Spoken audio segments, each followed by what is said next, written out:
bags are hard. Bye, honey, love you. All passengers are closely monitored.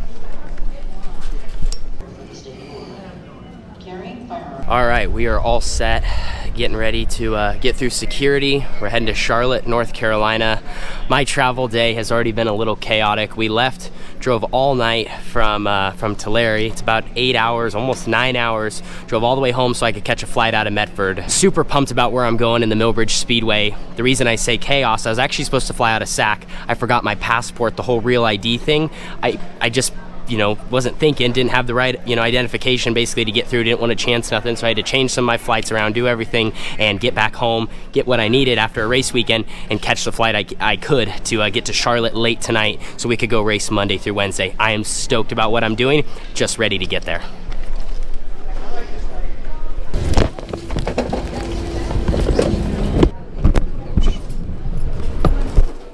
I swear I can never go through the airport without having to get like patted down, or I always wonder what they think when they look inside my bags. They see helmet, Hans device, shoes, like there's so much stuff I have to pack on a carry-on because I can't afford to get a bag lost, right? I'm going racing, I don't have my gear, I can't do my job, so I have to bring all this on the plane. You can see my helmet right there. I was hoping they didn't want to open this up because trying to get it all back together, it's like a puzzle. And then in here, I have like all my stuff wrapped up from last night. I gotta wash it when I get to North Carolina. Suit, underclothes, Hans device, receiver, plus on top of that, just anything I need for work and video cameras.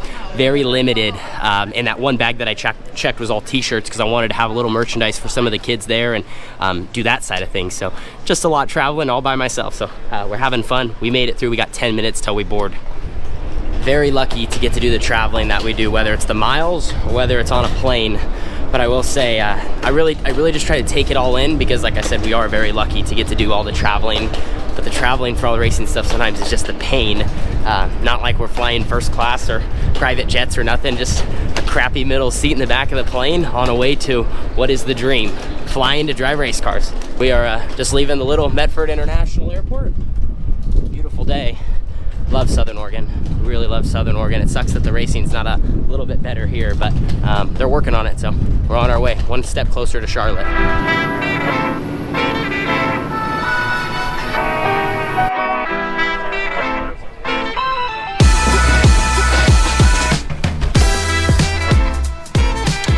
So this is where things really started to go south for my trip. As we were trying to leave Medford, literally take off on the runway, they actually held us back because they got alerted that in Denver, we weren't even gonna be able to get to our gate. Well, which I didn't know at the moment, but we later found out, is there was a huge tornado outside the Denver airport. Like the weather was getting really bad, thunderstorms, and so we weren't gonna be able to land there. So we were behind leaving, then we weren't even gonna be able to land, so of course I'm not gonna make my connection, which was only just about 1 hour, which in the Denver airport can be, you know, just enough time. So quickly, all the passengers feeling very frustrated. Well then, since we did get in the air and we couldn't land at Denver, we actually landed nearby at Colorado Springs and then had to sit there and then fly back to Denver. So in total, what was about a 2-hour flight ended up taking about 6.5 hours from when we left to when we actually landed and got off the plane. Well, what a complete horror story of a day for flying, right?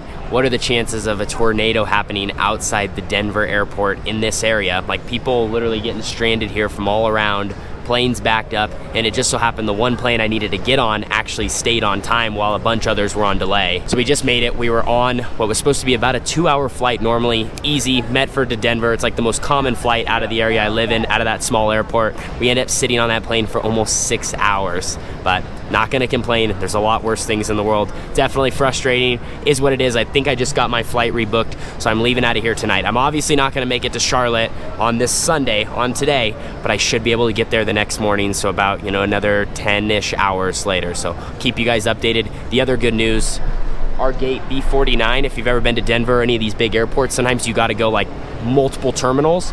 Well, I think I landed here B49. I think I just gotta walk right over to B44. So best thing so far of the day. We got a short walk. We're gonna get some food and then try to get to work. We got about 4 hours until we board our next plane. So I'm not normally the type, but I found this burrito place upstairs and it just sounded really good in the moment and also quick and easy. So I had some dinner, made a few phone calls, just kind of chatting around, getting updates. Everyone doing a lot better things than I was sitting in an airport. A few hours went by. I got a yogurt just as kind of a quick snack, dessert, whatever you'd want to call it, before I board my flight now, which was supposed to leave before midnight and ended up getting delayed past that. So we ended up boarding about 45 minutes later. Got on my seat, which luckily somehow I got an economy plus seat and got a blanket. So this was going to be a long flight overnight, and at least I had that in a little extra space to make it through.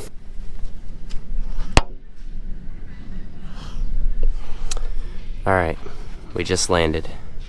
It's officially back to daytime. The shortest possible nighttime we could have had as we flew through the night, through a couple time zones, but we're on the last leg of this trip.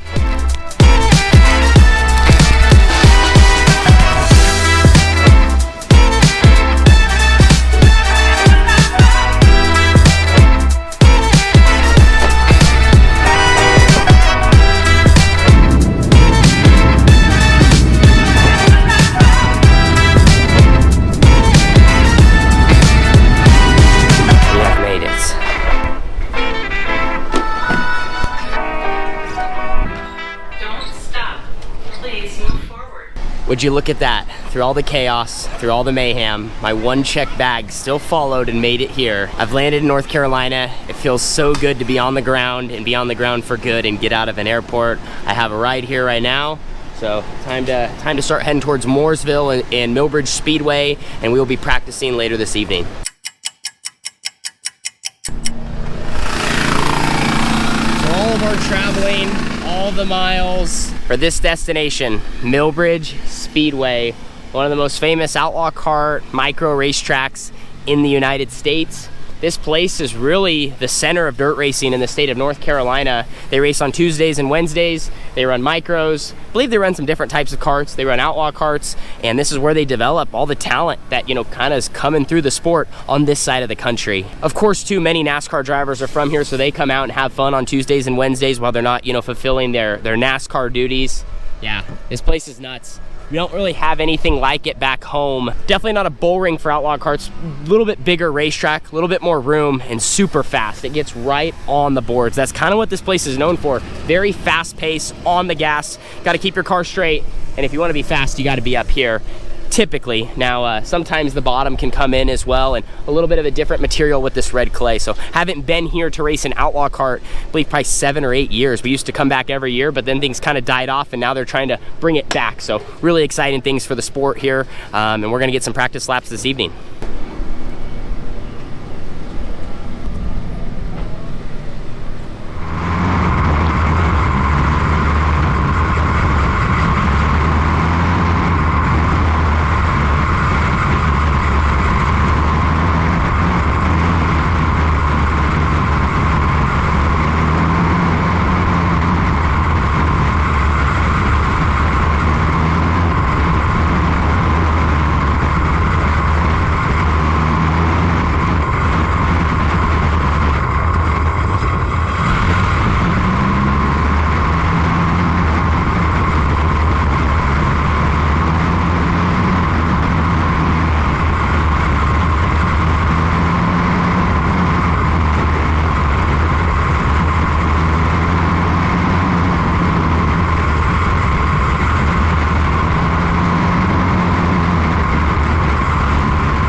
Well, just made my first laps around Milbridge in the 18T. It's funny, I didn't really know what to expect coming back here, right? Milbridge is a very fast track. I just remember, you know, the only thing I know about this place is running here in the midget. And then, you know, when I was much younger, like, what, maybe 15 years old? First time I came back here, I think I was only 13. So everything back then was just different. I'm a much different race car driver now, and the racetrack doesn't feel as intimidating. And after running 410s, like, I told Jimmy when I came in, I don't know if this thing's running all the way. Well, our lap time was really good. Quick time was a 9.58, we were a 9.59, and third quick was a 9.76. So we had 10th and a half, us top two cars had a 10th on the rest of the field. So car got running good. Mainly when I got up by the wall, I was kind of trying to just move all over, run like 3/4 of the way up. I ran one lap way up, which that was the fastest, and then ran the bottom because that's where a lot of cars were, and didn't feel like I made as much speed on the bottom. Feel like we're a little bit free to be down there. But once I got plugged into the top and actually built some momentum, the engine really pulled me a lot harder. Also, why I'm excited to come and do this is because, like I just said, I'm a different racer now. I got out there and it almost felt like more slow motion because of running my 410 and running the sprint car and running all these really fast racetracks. Just kind of feels like everything's happening out there at not a crazy pace. So hopefully it continues to feel like that throughout the rest of the weekend. We're gonna make some changes, definitely go back out. Now that I ran the top and kind of got up by the wall, definitely want to practice that and just consistency of putting your car in the perfect place each lap, building momentum and just getting faster up there. I think if you're gonna win this race this week, you're gonna have to be able to rip around the top side.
So I just ran my last session of the day, but I had to walk out here and just kind of show you guys. They're gonna keep rolling through practice.